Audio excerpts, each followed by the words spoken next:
Bonsoir, bienvenue à tous. Nous sommes le lundi 28 février. Je vous donne les titres de votre journal avec le procureur de Montpellier qui a acquis la certitude d'avoir trouvé le coupable dans l'affaire du meurtre sauvage de la buraliste du quartier des Universités.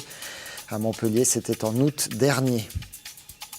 Le tramway avance, c'est le message qu'ont voulu faire passer l'agglo de Montpellier et la TAM en posant le rail du 10e kilomètre. Message perturbé par une manifestation syndicale. Et puis EasyTech, la compagnie de taxis low cost met le feu aux poudres. Demain, les taxis de l'Hérault et du Gard iront manifester jusqu'à Avignon, siège de cette nouvelle compagnie. C'est une affaire qui avait secoué Montpellier de sa torpeur. Rappelez-vous, en août dernier, une jeune buraliste de 21 ans était assassinée sauvagement de 8 coups de couteau dans son magasin.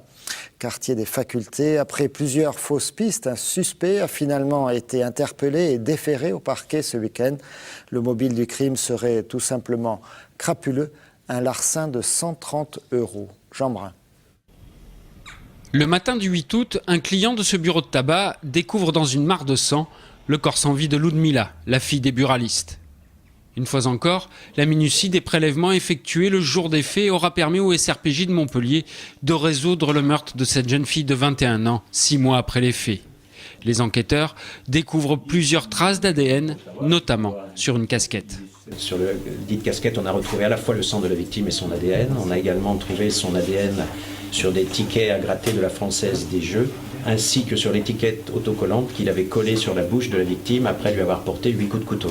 L'interrogatoire des fichiers de la police ne donne rien et le SRPJ ne peut s'appuyer sur aucun témoignage. Toutes les hypothèses sont alors envisagées, sans succès, jusqu'à la semaine dernière. Cette personne nous a été signalée parce qu'elle fréquentait c'était un client de ce tabac qui apparemment depuis les faits ne venait plus dans ce commerce-là, mais qui était réapparu depuis le début de l'année 2011. L'homme est interpellé vendredi. Il s'agit d'un Marocain de 26 ans, n'ayant aucun antécédent judiciaire, mais vivant en situation irrégulière. Lors de sa garde à vue, il avoue le meurtre avant de se rétracter, expliquant avoir paniqué lorsque la jeune fille se serait mise à crier. Il aurait ensuite jeté le couteau dans la Mosson, un crime sauvage pour un mobile crapuleux, le vol de 130 € dans la caisse du tabac. Impossible, en circulant dans Montpellier, d'échapper aux travaux et aux encombrements qui en découlent, mais impossible aussi de ne pas voir les rails qui se mettent en place progressivement. Le tramway avance, ce qu'a voulu démontrer et montrer l'agglomération de Montpellier en fêtant le 10e kilomètre posé ce matin à Celle-Neuve. Une fête pourtant perturbée par une manifestation syndicale. Jessica Péris. Voici la soudure du 10e kilomètre de la ligne 3. Pour les soudeurs, rien de plus banal, 12 opérations comme celle-ci sont réalisées chaque jour. Pour TAM et Montpellier Agglomération, le temps est venu de faire le point sur l'avancée des travaux et d'inaugurer par la même occasion le premier totem matérialisant la station Celle-Neuve. Les Montpelliérains ont surtout vu beaucoup de travaux et là ils commencent à voir les prémices de l'infrastructure qui est amenée à les transporter dans les mois bientôt, en avril 2012. Donc c'est un basculement vers, je dirais, d'une zone de travaux vers la visibilité de ce que vont être la ligne 3 et la ligne 4 sur le terrain. En marge de ce rassemblement symbolique, il y avait aussi quelques drapeaux de la CFTC TAM. Les syndicats sont venus dénoncer les conditions de travail des salariés et surtout 2 procédures de licenciement jugées abusives. On licencie du personnel juste parce qu'ils sont malades. On a un exemple très concret où un conducteur a eu 33 € pour refuser pendant l'année. Quelque part, si on refuse des repos à un conducteur, quel est son dernier recours pour garantir la qualité et la sécurité du transport public? Du côté de la direction de TAM, ces licenciements sont justifiés. Les licenciements à TAM sont vraiment, je dirais, exceptionnels. S'ils existent aujourd'hui, c'est qu'on a effectivement deux salariés pour lesquels j'étais amené à prendre des mesures de sortie de l'entreprise, compte tenu d'un comportement et d'un absentéisme chronique, régulier, plutôt les vendredis et les samedis encadrant les week-ends, donc des comportements qui ne sont absolument pas admissibles dans une entreprise de transport public et vis-à-vis de l'ensemble des salariés de TAM. La situation pourrait bien se durcir si les dirigeants de TAM ne reviennent pas sur leurs décisions. Les syndicats de la CFTC entameront une grève de la faim dès vendredi.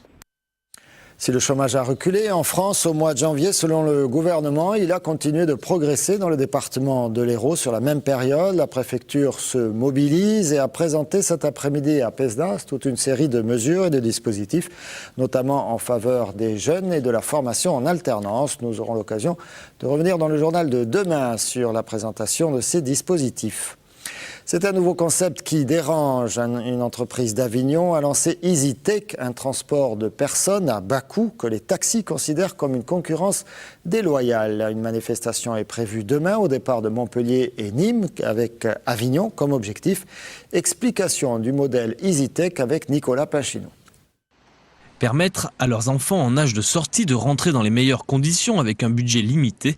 Telle était la volonté de Jean-Marc Sibade et d'Olivier Michel en co-créant EasyTech.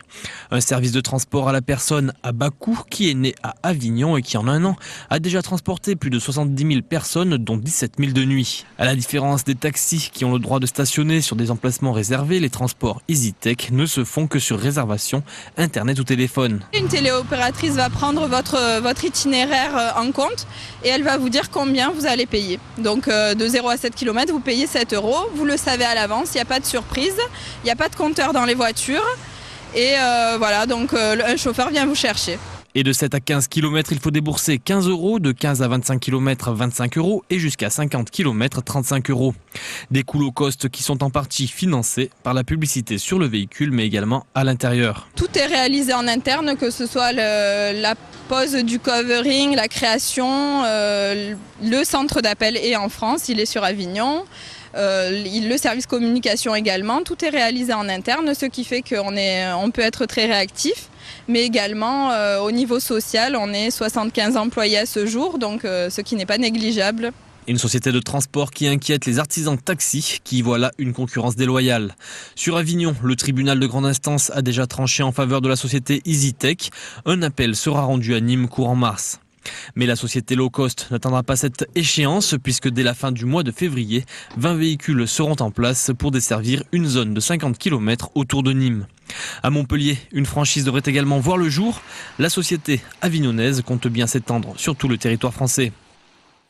C'est ce matin que Christian Bourquin, le président de la région Languedoc-Roussillon, a subi son opération au rein. Le président a été hospitalisé la semaine dernière après de violentes douleurs au bas du dos. Il a été opéré par le professeur Jacques Guiter, chef du service urologie du CHRU de Montpellier. Le président de la région présentait une tumeur au rein droit qui a nécessité une ablation. Et selon le professeur Guiter, l'opération s'est déroulée dans de parfaites conditions, tant sur le plan chirurgical qu'anesthésique.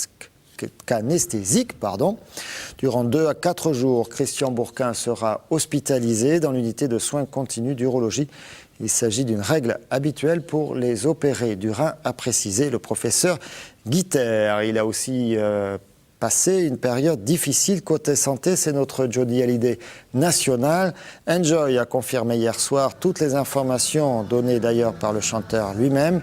L'Arena accueillera les 3 premières dates, 14, 15 et 17 mai 2012, de la prochaine tournée du chanteur. On le voit ici sur la scène de l'Arena, c'était lors du concert de M, aux côtés de M, qui a composé le nouvel album de Johnny Hallyday. Et donc Johnny était venu se rendre compte de la qualité des installations. Vous pourrez dès ce vendredi acheter votre place.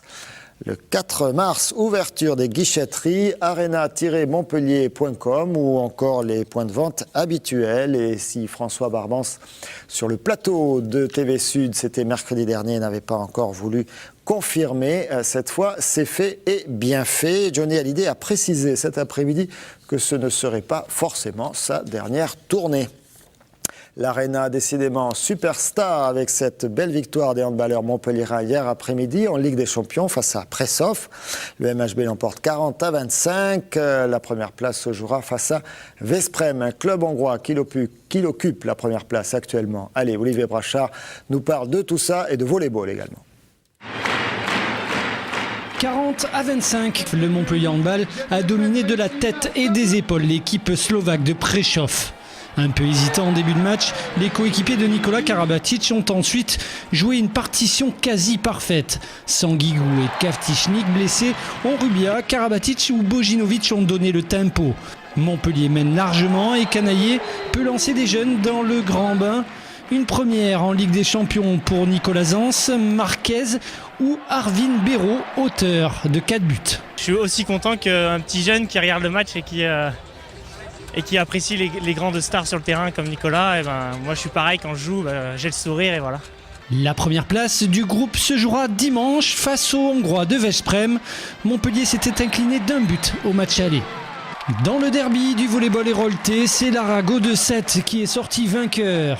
Après 2 défaites de rang, les coéquipiers d'Edouard Rolandson ont conforté leur 3e place au classement. À part un premier set indécis, les Sétois l'emportent logiquement grâce notamment à une meilleure qualité de service. 3-7-0, 27-25, 25-20 et 25-23.